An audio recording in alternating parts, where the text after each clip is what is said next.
Benvenuti a Non sono solo strade, il podcast che racconta la storia delle persone i cui nomi sono incisi sulle targhe agli incroci delle strade. La puntata di oggi è dedicata ad una via che viene da ridere solo a leggere il nome. Eccomi in via Gino Bramieri. Gino Bramieri nasce a Milano il 20 giugno 1928, ultimo dei tre figli di Angelo, un falegname, e Giulia.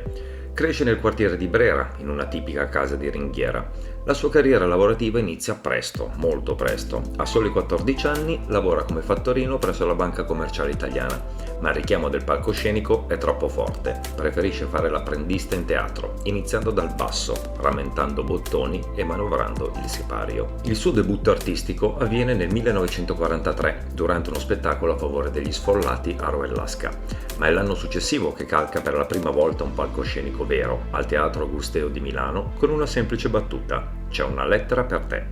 Da lì la sua passione per il teatro non si ferma più.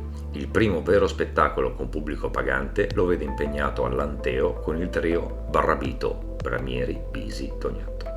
Importante per la sua formazione artistica è l'esperienza nella compagnia teatrale Gilberto Govi a Genova, dove impara a padroneggiare la cadenza dialettale genovese che utilizzerà in molte delle sue barzellette e scenette. Nel corso della sua carriera, Bramieri lavora con grandi nomi come Franco e Ciccio, Raimondo Vianello, Aldo Fabrizi e Totò.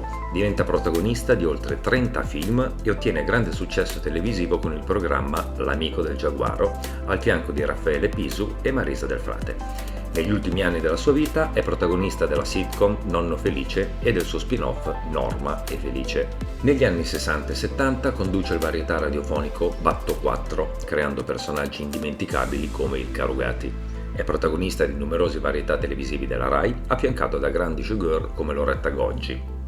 Ed è anche uno dei primi comici a partecipare al Festival di Sanremo nel 1962. Gino Bramieri è noto per la sua abilità nel raccontare barzellette, spesso brevi e surreali. Diceva: "Il problema di raccontare una bella barzelletta è che inevitabilmente ne fa venire in mente una orribile a chi l'ascolta".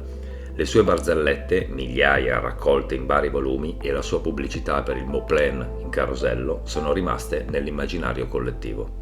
Bramieri ci lascia il 18 giugno 1996, 2 giorni prima del suo 68esimo compleanno. La cerimonia funebre si tiene alla Basilica di San Nazzaro in Brolo e viene sepolto nel cimitero monumentale di Milano. Gino Bramieri, un uomo che ha saputo far ridere generazioni di italiani con il suo talento unico. Rubate 2000 lampadine. Polizia brancola nel buio.